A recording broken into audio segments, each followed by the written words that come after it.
Tliet irġiel Maltin qed jgħinu lill-Pulizija Taljana b'rabta ma' qabda ta' 10 tunnellati droga kannabis li saret abbord il-bastiment Olandiż Quest li kien qed ibaħħar qrib Sqallija.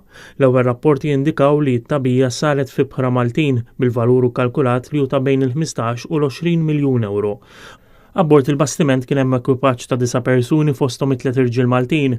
Il-bastiment kien interċettat mill-Pulizija Taljana li jservu fuq il-baħar li telgħu abbord u wara spezzjonijiet li għamlu sabu qatt kbir ta' kaxxi tal-kartuni pakkjati bid-droga kannabis. Immedjatament il-bastiment spiċċa taħt arrest u f'idejn il-Pulizija Taljana għal aktar investigazzjonijiet. Il-membri kollha tal-ekwipaġġ ukoll is-huma kollha arrestati biex jgħinu fl-istħarriġ, fosthom biex ikun stabbilit minn fejn tabbiet din il-konsenja kbira ta' droga kannabis u għalfejn kienet destinata. L-aħbar diġà qed tingħata importanza fil-midja Taljana u l-Aġenzija la Repubblika qalet li brabta ma' din il-qabda u abbord il-bastiment Olandiż kien hemm ukoll 3 irġiel ta' nazzjonalità Maltija li issa qed jgħinu lill-awtoritajiet fl-indagġini tagħhom.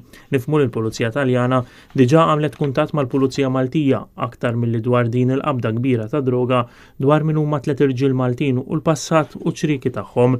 Minn aktar informazzjoni maħruġa dwar din il-qabda rriżulta wkoll li l-bastiment Quest kien qiegħed ibaħħar ċirka 130 mil fin-nofsinhar ta' Sqallija meta dan twaqqaf direttament għall-istħarriġ. Madankollu jirriżulta li l-Pulizija Taljana kienet ilha mal-40 siegħa segwi mill-qrib il-moviment ta' dan il-bastiment minħabba suspetti li dan seta' kien qed jintuża l-ġar ta' droga kif fil-fatt irriżulta fil-pożittiv mit-tfittix abbord.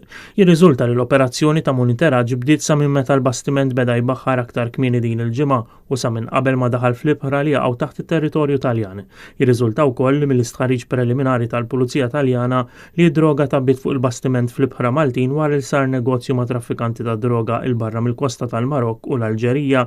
Din l-operazzjoni ta' bdil tal-idejn ta' din il-konsenja qawwija ta' droga jirriżulta wkoll li saret taħt is-sorveljanza ta' kriminali Libjani. Il-bastiment Quest fil-ħin tal-arrest kien qed ibaħħar taħt il-kman tal-kaptan minn Rumanija u l-membri l-oħra tal-ekwipaġġ kienu 3 minn Malta, 2 Eġizzjani, Olandiż, Taljan u Kroat. It-Taljan hu magħruf mal-Pulizija Taljana minħabba li kien iservi bħal uffiċjal f'ħabs iżda kien tkeċċa wara li kien inqabad jisraq.